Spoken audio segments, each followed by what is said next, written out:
কৃষ্ণই বলেন প্রতিদিন এই আল বাইতুল মামুর ফেরেশতাদের মসজিদে 70,000 ফেরেশতা ইবাদতের জন্য চান্স পায়। একবার ঢুকে যে বের হয়ে যায় কিয়ামতের আগে দ্বিতীয়বার আর তারা চান্স পাবে না। ওইটা শেষ। এরপরে সিদরাতুল মুনতাহা, সীমান্ত বৃক্ষ, এটা আরো বড়। ফেরেশতাদের জ্ঞান সীমানা ওইখানেই শেষ।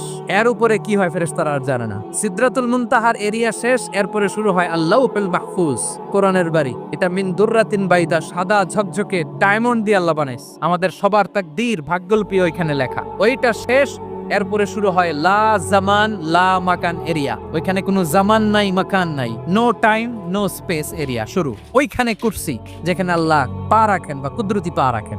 বড় রাজা বাদশারা সিংহাসনে বসে পা রাখে একটা টেবিলের উপর, শাহী টেবিল, ওইটার নাম কুরসি। আল্লাহ বলে ওয়াসিআ কুরসিয়ুহুস সামাওয়াত ওয়াল আরদ। আল্লাহর এই কুরসিটা এতক্ষণ যা বললাম এই সবগুলার চাইতেও বড়।